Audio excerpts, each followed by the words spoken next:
Hello, a very good evening to all. Manoj here. Glad to meet you all after a very long time. Sorry, each of us got held up in our course that we couldn't get in touch for quite some time. Hi, Ram. Hi, Sudesh. It's been quite a while since we all sat together.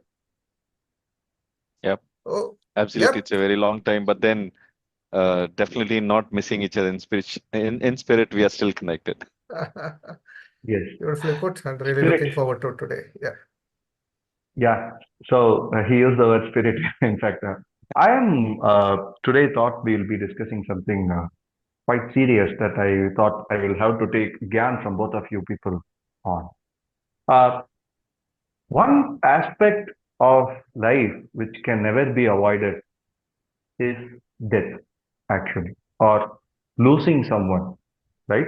This person who we lose can be close to us at various capacities. It can be an acquaintance, it can be a colleague, or it can be a friend, or it can be even people who raised us up.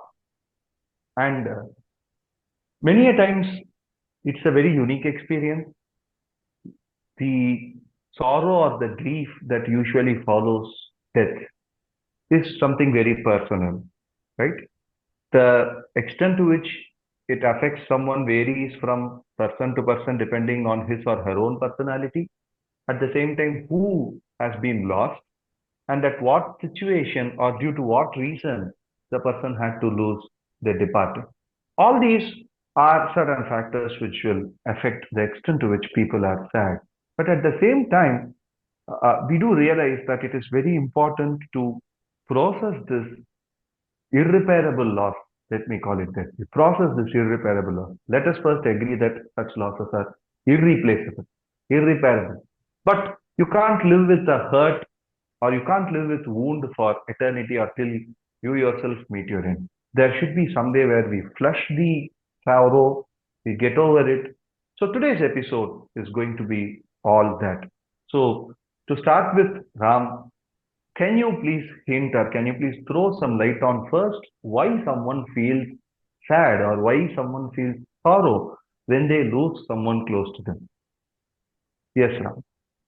Okay, so I think that part of it is a pretty straightforward thing, right? We are all social beings, right? If we have to be really reductive about it, now when I say reductive, we are taking away what we are usually used to hearing, right? Oh, they're part of our lives. No, I mean we are social beings, right? Having people around us, and then uh, us meaning something to people, people meaning something to us is quite important in many ways for us, right? It has survival value, it has significant value in determining who we are in the society, right? How we value ourselves, how people value us, so on and so forth. And then, especially close personal relationships also help us feel great degree of comfort. They are the protective net, if I can put it that way, right? And then there are certain people who make a big difference in our life. So I think we stand to gain psychologically, emotionally, and socially from people around us.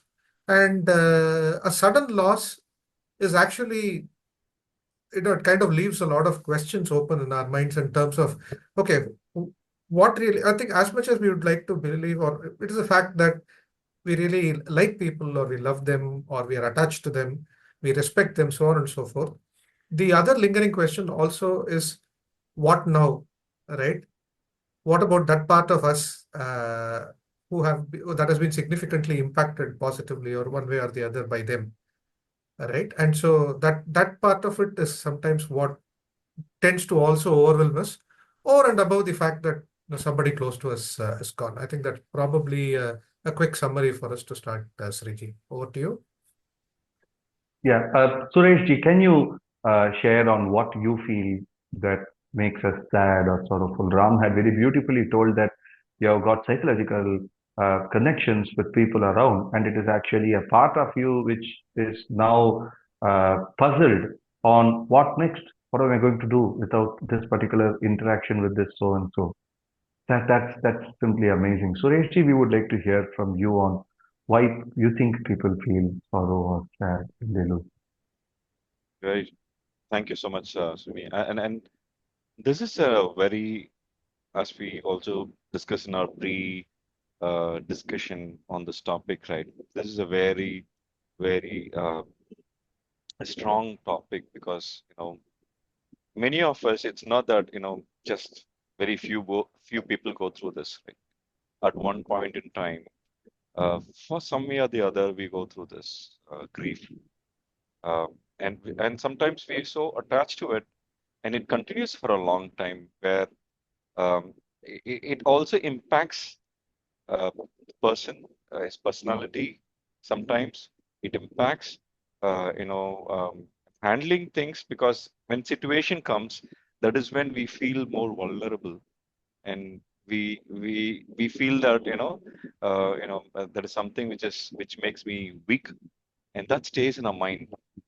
But this is very important, that, the grief is not something that we need to handle on the left hand. It is important that we use um, really, really, experiences, or probably if not, you can take help of a coach or a friend or a therapist or somebody to come out of it um, as quickly as possible. Because when it stays for a longer period, it's going to impact, as I said, health, stress, added to this, which can lead to many things. Again, I do not want to start with a negative tone, but then uh, that's why, like, culturally, there are things that we do which will help us to come out of grief, probably attach to some process where we can come out of it easily. Sometimes, when we are not, mind is not active, we are just doing things for the sake of doing. We don't tend to, hook on to the procedure, because of which we still, the grief continues. So how we can come out is, as Ram said, grief is another type of emotion. Emotion dies probably 2-3 hours. The feeling of that emotion dies, but then the memory which actually stays within us, which is actually will be for a long time. So every time we remember, it connects to that emotion, and then it triggers us. But then I mean, human brain is very wonderfully built, where forgetfulness is something which is part of our ability, which is why sometimes we are able to move on in life, even though some harsh harsh conditions or situation comes, we are able to move on in life. So absolutely, we will go through in deep about some of the ways where we can get out of grief. We will understand more in this session. So I'll just pass it on back to you, Srini. In fact, Sureshji, you have very beautifully brought us to the next stage of discussion. Why should someone actually go through the grief? Or let me say, from now on, viewers as well as Ram and Suresh, let us agree to, I hope you people won't mind if I use the terminology processing the loss. The reason why I'm telling this, let me say that I have someone close to me who has lost someone very close to them, right? So when I see them grieving, when I see them weeping or feeling remorseful about the departed, I empathize with them. But when I am seeing them stoic on such situations, I get worried as someone close to them. For me, as well as I am sure viewers, you will also agree with what I'm going to say. Grieving at the time of death of someone or at the time of funeral is something very normal. But remaining stoic to the situation sometimes can cause the people concerned around the person who is stoic to be worried about them.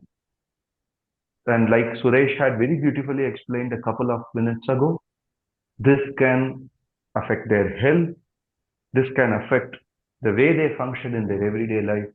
So many things can happen. So I would like to pick on Ram's brain on this aspect. I would like him to elaborate more technically as to why is it important to grieve, or why is it important to process the departure of someone close to us in whatever capacity they might have been. And if this is not processed, what all can go wrong in life? So, Ram, over to you, please.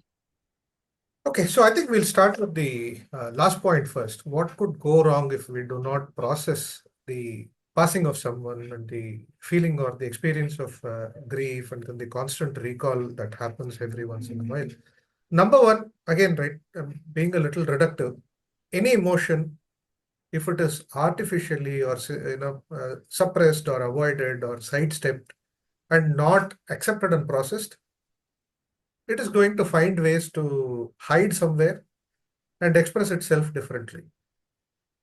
Okay, because emotions are processed by a totally different system in the body, right? Totally different part. I mean, yeah, part of the brain, of course, but then it is not a psychological component. I mean, typically when we say something is psychological or mental, it is usually the cognitive parts that we refer. Emotions are more automatic, and like I said, emotions are, I always keep saying, right? Emotions have a survival value, right? There is a reason why we want to burst out crying, for example. There's a reason why people, typically, and it's also cultural, right? When you look at, say, an Indian scenario or any collectivistic culture or traditional culture, the expression of grief is very explicit and open and out, right? There is a reason why we have evolved to be like that, and the way of life calls for that to be expressed like that. Now, and this you spoke about the stoicism that comes with it, right? Some people put on a brave front and then probably just stare in the blank. Some people are overcome by shock, right? That can happen, especially if it's an unanticipated loss, right? So, and none of this is unexpected. So there is this famous Swiss psychiatrist, right, Elizabeth Kubler-Ross, who came up with this five-stage model of grief. And the first stage, interestingly, is denial, one way or another. In more ways than one, we deny the fact that we've lost someone. And in many ways, this could even be controversial. Some of the initial rituals that we have tend to reinforce that, right? So, typically, if I can refer to one system, when we look at our own culture, there is this practice of on the third day or so for us to place a small symbolic rock or a stone somewhere and then offer daily prayers to it, right? I mean, I'm not going too technically into that. But then until such time that happens, because I've done that, right, for my own father, so I know, until that is there is a some kind of a belief or there's some denial within me. I shouldn't say belief, right? Denial within me that this person is gone, right? So in the form of a stone, that person is still there. Perhaps the idea is that we should be able to process the passing and then try to do, but the the the whole coming and going of people, the reassurances that we get, the whole process, it's a busy period then, right? So that kind of sometimes keeps us in denial. And that is typically when, on the day when they take that stone off, you see people coming out and being really emotional 10, 11 days after the death. This is the reason. It is actually then that they start acknowledging that this has happened, right? So I'm just giving some cultural context, right? So all of this and then denial or being stoic is one part of it. The risky part is, yeah, you be stoic. You have, let's say, there are people who are very weak, vulnerable. There are children, right? And you want to show that you're probably in charge. You're not, they shouldn't feel that, okay, one person is gone and the other person is weak. That's typically the mindset that people have, right? But if the person is at least able to shut their door at night and cry out or express their grief in some way or talk to somebody, then that is fine, right? That is safe. I don't want to qualify as fine or not fine because it's a very disrespectful thing to do, but that is safe because the emotions are coming out one way or another, right? But if the denial is there, if the front that we put on is actually something that we ourselves have adopted strongly and we believe in it for our own selves, then that is a problem. Because coming back to where I started, any unexpressed emotion, unprocessed emotion, regardless of whether it is because of death or something else, it is dangerous.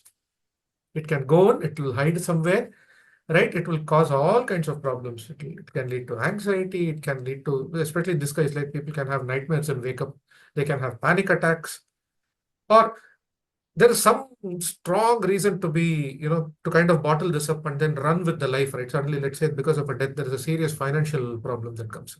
Typically, these are reasons why we don't find time to process it, right?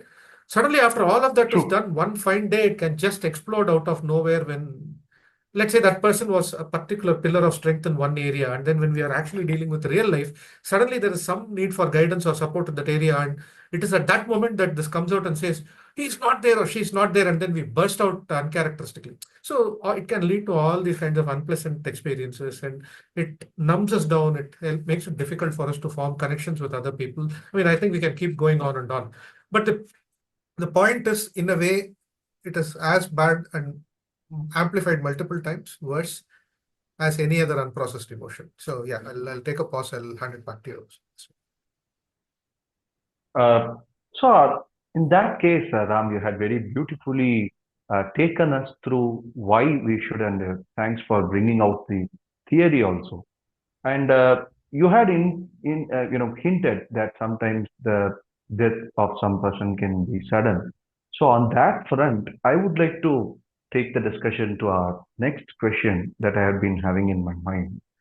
Broadly, from the experiences of myself as well as people around me, I can categorize that this occurrence of death can be of two types, irrespective of the age of the departed, right? So that statistically, there can be an imbalance in old age or young age in the two types I'm going to speak, but still it can be common to both the young as well as the old. One is someone can be ill for a prolonged time, and the near and dear may have an idea that it is inadvertent that sooner or later this person is going to depart.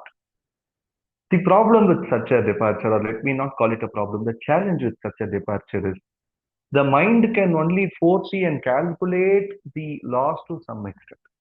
But when it becomes experiential, when the inevitable eventually occurs, sometimes that also comes with a huge emotion. Even though one may actually think that I knew this up front. In fact, I was keeping myself ready for it. But that's not the solution not to grieve many a times. Like you had told, the person can mean so many things to us that it can just gush out of us. This is one category. Like to summarize, we know that someone is actually going to leave us in some time and it is inevitable. The second or more, I will say, emotionally demanding thing, if I may be, to sound with all due respects to the earlier cases, someone passing away very suddenly, right? It happens a lot of times. They can be young or old, doesn't matter. We might have spoken with them in very recent time and suddenly we get a phone call that they are no more. And like you explained a few minutes ago, it takes a lot of mental energy, if I can call it that way, Ram, please correct it, to first process. Because the first thing that the mind resorts to is denial. How can this be? To just share a personal experience, someone very close to me. I received a phone call from their own mobile number. I never knew that I'm going to hear their departure. So I just took the phone, and this gentleman is a very beloved soul. He is a very kind-hearted person. I used to say Namaskaram. He used to reply back as Ashirvadam. So I just picked his phone. The call came from his number. I said Namaskaram, sir. And his daughter was on the phone. She told I am speaking. Then I told, oh, very good. How are you? What happened to so and so? Then she said, he just passed away. I called you to inform it. You please inform everyone. And I don't know what to say. To just tell her, sorry for the loss, I will be there in some time. It took me 5 to 6 minutes because I was in complete denial, like you explained. I'm just sharing my personal experience so that it brings the context well. There can be these kinds of deaths also. And like you said, the first immediate reaction for few days, few weeks, few months, however long it can be, is denial. But however, the death news can only be either of this category. It can be something known a priori or it can be something sudden. But in any which case, like both of you guys have insisted, it is very important to process it and unleash the emotion and relive the psychological connections, if I can put it that way, that we had with those people. That takes me to the important question, given this background. If I am the person who is undergoing the grief, how do I help myself to regulate or articulate the piled up emotions or pent up emotions, if I can call it that, out there? Number one. Number two, if I am doubting that someone close to me is not able to let out, how do I help him or her? Of course, I'll put a caveat in it. The other person can genuinely be in equilibrium, and like I told, maybe it is me who is actually worried about the stoicness that is displayed by them. So this has to be done with enough care that I simply don't go and keep on nagging them that why are you not feeling, why are you not feeling, eventually making them feel for not feeling. That's not a healthy thing to do. You should be very careful with that. So I have asked you three questions. First, if I am the person who is grieving, how do I help myself out? If someone else is grieving, how do I help them? Three, how do I ensure that I don't go and nag them to feel? Please, the stage is to both of you. Maybe you can start the answer, Ram. Oh, maybe we'll go with Suresh, probably, or Sure, Sureshji, please. It's a very, very difficult question to process because the emotions, as you pointed, varies to person on in how they are closer to that person, the relationship, how closer to the heart, and how closer they are going along with. So it we cannot just say that grief is a grief, and it's like everyone will have their own degree of intensity in going through and processing. Though we can define processing as something we have various ways which we will hear it from Ram, but I'm from a life coaching perspective, right? One of the things that will take time, and over a period of time, acceptance is something which which helps us to move on. Yeah. So that's where, like, even the grief message, uh, the messenger who's carrying the message will never want to give a surprise.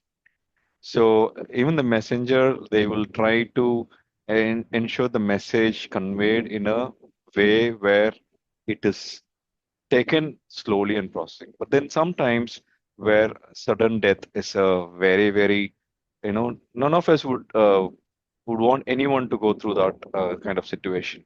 But unfortunately, yeah, we are living in a world which is quite uncertain with many things, that we cross through. So it is definitely a very difficult situation. How, if you ask me from a life coaching perspective, is cry out loud. That's the best way to come out of grief because it gives such a heaviness. When you see, right, when you grief is something which is felt below your, it's in between the ribs and above your navel. Wow. So you will feel the hardening sensation here. So one of the Mhm. ways life coaches we help a person to get out of grief, which I've experienced myself, it helps is I mean, of course, it is easy to say, but then focus on the pain where you are feeling and do a I mean, inhalation and double the time exhalation. So this sometimes helps us to reduce the pain. The moment you feel lesser pain, then which means you started accepting the message first. You still Wow. not accepted the experience that you have to go. I mean, it is a loss. You still not accepted the loss, but at least the pain in your body might relieve, which will help us to at least start processing it. So, so that is something which is important. I mean, if there is some stiffness or a kind of pain, above the navel, that is something which we have to, because that is the one which will actually choke you. There are some cases where, the blood pressure and things add on to the emotions, and which actually leads to something else, which let's not discuss about what it's going to lead, but at least let's focus on how we can get out of it, right? So this is one way which help, probably a deep breath and crying out loud. These are the two things I would, even when during the coaching sessions, when somebody you know talks about grief, we will use this technique. Probably I use this technique, which actually helps the client to come out of the situation. But then during, when you're hearing the news, it's something everyone, probably we know, but we have to go through this. We have to accept it. We have to cry out loud, ensure that the emotion is not staying inside, because that leads to trauma. Okay, trauma is something which stays as a pain inside you that is not going away. So that is something which, as I said before, and Ram also indicated, we spoke about it, how you went through. It took 5 minutes, but then that 5 minutes, it's a very brief time. So for you to accept, I mean, process, accept the Yeah. message, acknowledge Yeah. the message, and then processing it again, it's something which you'll have to go through. It is a painful process, but then eventually, we once we start accepting, we move on. So which means like it's not a full stop. It's Yeah. just a pause, probably with a comma, Wow. or probably, we Wow. just have to move on with the life because that is how we are as social being, passing on these experiences to our next generation, how we handle such situations. Yeah. So it will help us to mature in the process. But when you're hearing the first time, I mean, your experience is unique. Let's understand the different uh, levels that we process through. Let's hear it from Ram and what he has to Suresh, share. in fact, sorry to interrupt. As Yeah, usual, you just nailed the stage. There are so many things that came out very beautifully from what you told. First is usually grief can be associated with some physical pain or unease that you feel in your body. You are very, very correct in pointing out to be bowel movements, right? You can find something happening in your abdomen. So actually to gauge whether you have come out of the grief or not is to keep observing what happens to your physical self. If the physical self is feeling less burdened than what it was before you have come out of the grief. I hope I got it correct from you. It's yeah, a fantastic tool that you have given to viewers as well to actually see if we are all right. Number one. So if someone is not able to get all right over this for a prolonged period of time, then better for them to seek help from coaches as well as counselors and psychologists. Very, very, very well told. What I really love in your statement is, yes, the losses are irreparable. Yes, it is irrecoverable. But you very beautifully told that it is a comma or a pause. It is not a full stop. Life has to go, right? It is very easily told, but it's like you told when you had started, it's too difficult to practice. In fact, crying out loud, the whole question is, what if someone is not able to, like, right? But you suggested that as the way, there is no other way out. Yes, you have to vent it out. That has to be done. But amazing answer. Thank you. So let us hear from Ram also on how he suggests that, this venting out the pent emotions is done. Yes, I'll Ram, over probably to you. come from thanks, Sridhi. So I'll probably come from a slightly different angle to complement what Suresh said, right? And I'll answer the question that you did not ask. You asked three questions, right? But you said there are two ways, right? One is an expected passing, and the other one is an unexpected passing of somebody. And in any case, when the event occurs, we are still overcome by grief and sorrow, and we find ways to express emote or not emote, which is our concern today, right? So, and that's probably why I said at the start, there are two separate systems, regardless of how much we think, how far we are able to process. Right, that like I said, the cognitive processes are different. Those centers are somewhat different, right? But what we experience when someone close passes is still a surge of emotions. That is why, even in the case of anticipated passing, we still emote. Okay. And I'm going Sure. to get again a bit more, what do you call it, technical about it. An interesting part is when Dr. Kubler-Ross talks about the stages, acceptance is the final stage. Acceptance doesn't come after denial. After denial, there is anger. It is denial. There is anger. Sadness is not the only emotion we experience. There's a lot of anger, right? Oh, is God, does God have no mercy? All that, right? So we hear all those Wow. statements. So there is anger. True, Then there true, is true. then there is a lot of bargaining we do. Oh, what if this could have been done? That could have been done.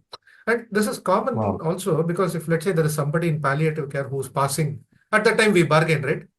Is there something we can do? Mm, Can I try alternative medicines? Can I go to, no, I mean, I'll say this, right? Can I go to some temple and pray so God intervenes?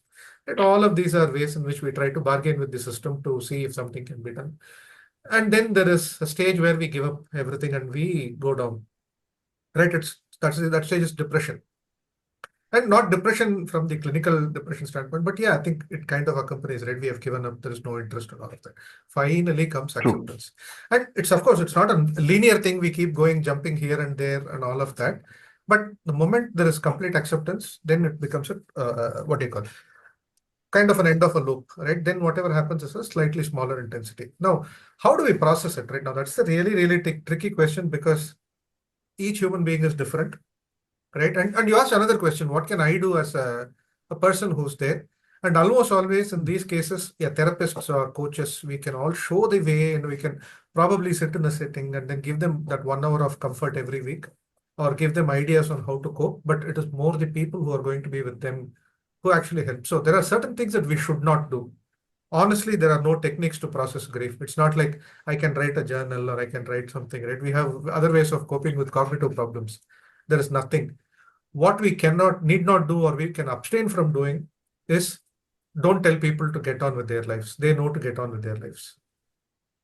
Okay? Wow, You're amazing. Yeah. if you're a friend, just show up. Just show up, be there. You're a relative, just show up, be there. Don't talk about it, right? Unless they talk about it, don't talk about it. Just see how you can support and be, just don't try to make it okay. Now that that person is not there, I'm trying to. It's not a substitute at all. Nobody can substitute a person who's lost, right? Wow. More than the person who has Correct. lost, everyone around them have to realize that they have a responsibility in making them not feel the loss. That is what we can do, right? So first of all, True. no advice, no get out of it, no build your courage there. That's already a big problem. We should not do that, right? So then the second thing is just be around, be yourself, show that despite all of this is where the karma part of what Suresh said, right? They know that, okay, there are still things for us to kind of live with. So this is the second thing. That itself will give the confidence or the comfort that at some point they want to open up. So when they open up, important point number 3, just listen. This is where, as humans, we just have to actively listen, look at the body language and all that. They want to cry, let them cry. They want to shout, let them shout. They've lost somebody, right? So we can be that empathetic listener who gives them that psychologically safe space where they feel they can do anything. They can roll on the floor and cry if they want to. Just sit and watch, right? And then suddenly there may be questions around, okay, now what do I do? There is a sense of emptiness. At that point, probably they are now in a phase where they can now cognitively process the death, not emotionally process. At that point, we can ask, what did that person mean to you? Right. So this person was a phenomenal guide in my life, or something like that, right? Or somebody who made a difference in my career, whatever, no? Or my father, he brought me up, otherwise, whatever, or my mother did this. So then what we can say is, do you think there is any way in which you can keep them alive, keep their memories alive, keep their spirit alive? That is where, sometimes I remark, right? People still try to live with the spirit of some people. That is a horror movie. We have to live in the spirit of some people. That's where we kind of make that switch, right? So Correct. then what we can say is, okay, fine, we've lost somebody, and this person was made this kind of an impact, significant impact. Now, is there any way by which, in memory of them, I can pay it forward to somebody else? And then I can always think back and say, you know what, now you are an anchor for me. See, everybody in our life has a position, and when they die or when they go away forever, it is not that let's say if we visualize our life as a kind of a big work of art or a drawing, right? That is an ink blot or a shape that's never going to go away from that map, and that's never going to change. The day somebody dies, it is a black dot or whatever over there. What we can do is we can build something around it to make that black dot look beautiful and more acceptable. If we don't touch that, it's going to remain a black dot in a white space. It's going to become an eyesore for us. I mean, again, I'm not being insensitive, but you understand the metaphor of the eyesore, True. right? We can make it beautiful. We can say, what does it mean to be in the memory? And then every day when we wake up and we do something, that is why you see a lot of people, right? Especially you see people who lose family to terminal people or even to violent crimes. They immediately start some kind of an initiative or a trust or something that tries to fight that. Okay, so anti-cancer, anti-sexual violence, right?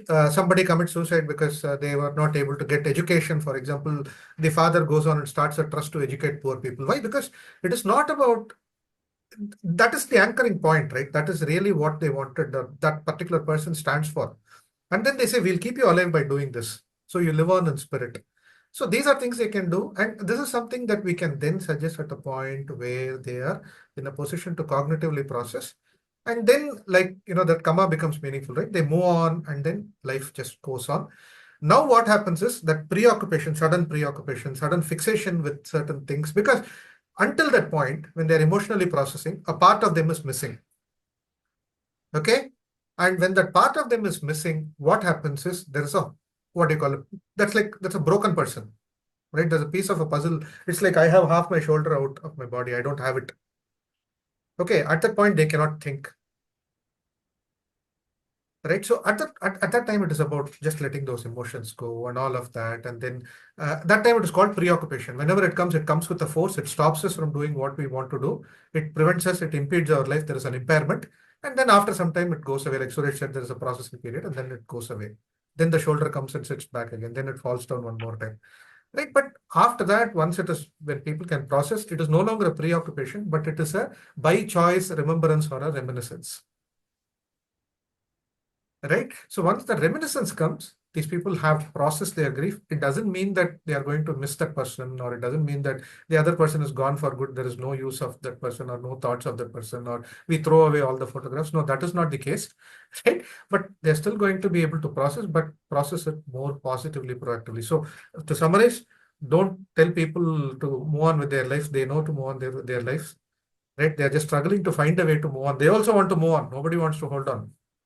Right. The second thing, when they process, create that psychologically safe space, and when they want to talk, listen. The third thing, when they want to do it, make them discover what that person really meant and how to keep them alive just through that. Probably that's one way of. I'm done. I think we're also on track to wrap up. So over to you, Rosie.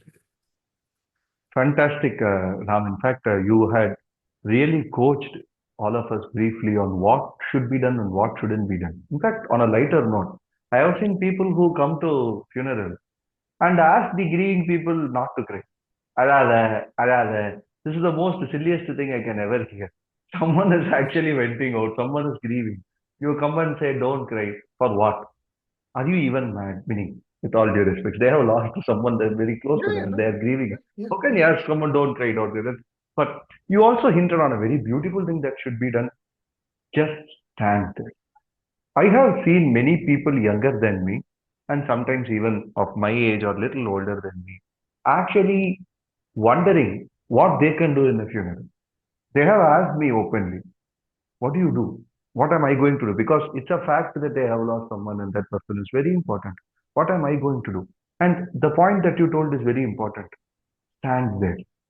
Just go, be there. Show that you are a part of the ecosystem or a family that is ready to be of help whenever the person wants to, can be approached.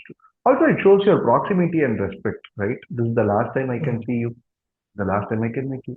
So it really matters. You have very nicely put that. Just go and stand there. So for our viewers, we would like to hear for 2 minutes from each of you on how nice this closure can be. So Ram had very beautifully hinted that you can do a lot of activities in the fond remembrance of the person, depending on what that person actually meant to you. It can be productive and it will really help the society in a lot. How nice this closure will be and what kind of warmth it will give to the people. Can we end on this hopeful note? Over to you both for your thoughts on getting the closure and how nice it is to have a closure. I think let me start here, right? So Please. every journey that starts has an end. So one of the things that we can start developing, I mean, everyone, right? Grief is not something that we can escape from. So we need to start accepting the every life form. One way when it starts, it has to end. So if we start developing that kind of acceptance, you know, it's not about anticipating we want that to happen, but then we are actually kind of going to a gym and preparing ourselves, uh, building a body. It's not that we're going to go on a road rage, right? So it's we are we want to stay fit. At the same time also it helps us to come out healthy, live a healthy life. So something like that, right? So grief is something, um, as Ram said, it's not a thing to ignore. It's something we need to process it. Remember that it is important. We have to Anyway, at one point we'll start accepting it as he really, I mean, Ram pointed out as the last stage of acceptance. So it is something that everyone take an attempt to, first s- allow your emotions to flow. Don't stop it. First thing, whether you want to cry or you want to just stay silent, it's taking time, to even go into it. Allow it to first go it naturally. Then, all those stages that kicks in, anger, disappointment, responsibility, all these things where it get processed, allow it to process. And then, you know, then you continue on accepting it. It's not that, we are forgetting the person. It's about the memories which will, stay along with us until our journey ends. So, yeah, so that way, with a positive note, let's um, allow it to pass through, and then at the point where we'll start accepting it. That is how the only way, we can go through this. But at a point where it still stays, we can connect with someone who can help us, a shoulder who either can be a friend or you're very well known, or sharing your memories with, talking about nice about them, which will also help us to come out of grief soon. Yeah, I pass it on to Ram to share his question. Sure. Thank you, Suresh. I think one thing I probably we should have mentioned before I forgot is number one, I think socially, because then it keeps coming back to me, right? Why do people first forget the denial part of it, right? That is a natural emotional response, right? We don't want to believe they're gone. But I think what makes us continue to do that, what makes us to not express emotions is the kind of conditioning we have had, right? Is this going, despite all that, despite what we want to believe, there are still questions that we process which are on the lines of, will this make me look vulnerable? Suresh mentioned, right, weak at the start of this is where I was referring to my notes. Starting, he said, people just deal to their left hand because they don't want to bring it to the forefront. They feel vulnerable, they feel weak. And some of us are so badly conditioned to not express all of that, that it doesn't come even in that overwhelming moment also, right? So anybody Especially in who's, our country, men aren't allowed to emote also. Sorry yeah, to interrupt you. This is nowhere, the huge nowhere, problem, Ram. nowhere. When a man tries to emote, people quickly come and say, the armless, you have to be bold, you are a man. That doesn't Yeah, work. yeah. Emotions are for all. So please carry on. Sorry to have No, no, very interrupted. true. It Very was true. very No, important. that brings me to a very important point, which I'll also mention. Thankfully, we have some more time. So the thing is, right, number one, there is no, first of all, Linda, we spoke about sadness, excessive sadness, right? And there's no superlative beyond what we'll experience when we lose somebody. We also spoke about anger, but there is a lot of shame that also Hmm. comes in. People don't want to emote because there is a sense of shame and a sense of guilt. Oh, am I letting my family down? Am I letting my children down? You said, right? People say, don't cry. Usually, the sentence that follows the don't cry is you have to be strong for the sake of your children. You have to be strong for the sake of old parents. See, all these things are all, somebody has lost someone, right? We do it in all good True. intentions, but then commonly when somebody dies or somebody is in terminal condition, and then when we go and sit with them, and if we tell them, I really do not know what to tell you, and just hold their hands or just be with them, they'll feel greater sense of being supported than when we tell them, be strong, you are capable, you don't know your capability, right? So first of all, people have to first understand that there is no need to entertain any other emotion except their grief at that point in time. We are well within our rights to grieve. We are well within our right to mourn. We are well within our right to express what we want to express. The world can go to hell, right? True. So that is the first True. thing that we need to absolutely understand. Anybody who's processing grief, it is you're right. There is a reason why everywhere in any culture that you see, such a long, lengthy duration is given for somebody grieving because they know it takes that time.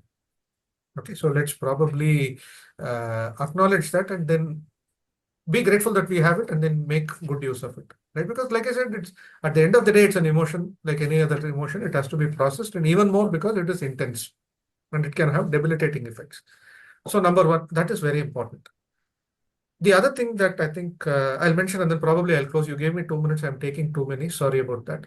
Please, The please. other thing, because you spoke about men not being allowed to emote. The one thing I've seen a lot, right? And this is more, it may even be a digression.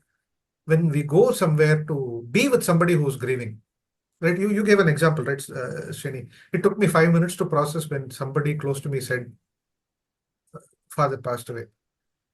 You're not even the person who's grieving, you're just a family friend. I mean, I'm not again trivializing who you are, but imagine the degree to which that person is undergoing uh, that grief.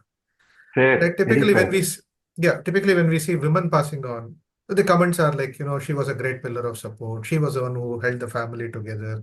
She is the one who always welcomed me with a smile. Wonderful cook. All of that will come out, right? But when a man dies, almost always, and even invariably when it is a guy who's younger, right? What all do we hear? Oh, you have left us without fulfilling your Ah, responsibilities. Your children still have to yeah. study. God damn it, that guy is dead. You are still saying, Very no, true. Be yeah, respectful at least to the departed. yeah, Don't correct. write a So complaint box on him. correct. So this is the first thing that we are. This is one of the reasons why a lot of people don't even know how to react and they bottle up their grief because when people come to pay they come to pay respects, but they start saying things like, "Oh, you have so much responsibility. How will she now uh, deal with all of this alone, or how will he deal with all of this alone? You have left them." But no, don't guilt trip them. They're already full of shame. They're already scared. They're already angry. They're already depressed. They're already in a great degree of grief. That is one thing that people can do and be more responsible because let's not pretend, right? Nobody is going to experience the same degree of grief as somebody who's lost it, right? We all know how people, I know this will trigger a lot of people, it's okay, but we all know how people have coffee with the restaurant 1 kilometer away and then have a conversation. We don't know how much time all these formalities will take. Let's eat something and go. The moment they step there, they start crying and then they start sharing. It's not, I'm not saying they're faking it, right? But the point is they are in a position to control how they behave and what they say to a much greater degree than someone who's lost, right? So one more thing that whoever is supporting somebody who's grieving can take care of is to not say insensitive things, not after the events, but even at the time when we are there to pay respects, right? And don't make it about trying to talk about what all responsibilities. The person is gone. There's no point, right? If the other party, if the other agreed person talks about stuff like that, it is fine. That is just a process of venting out the fears and whatever they have. That is different, but we should not do that. Right. So at the end of the day, I think in summary, what is important is life goes on, right? Grief is an emotion and it comes with a lot of secondary emotions, and that all those secondary emotions vie for priority and then they make it a very, very overwhelming experience. Sorry. So it is very, very important that we process it.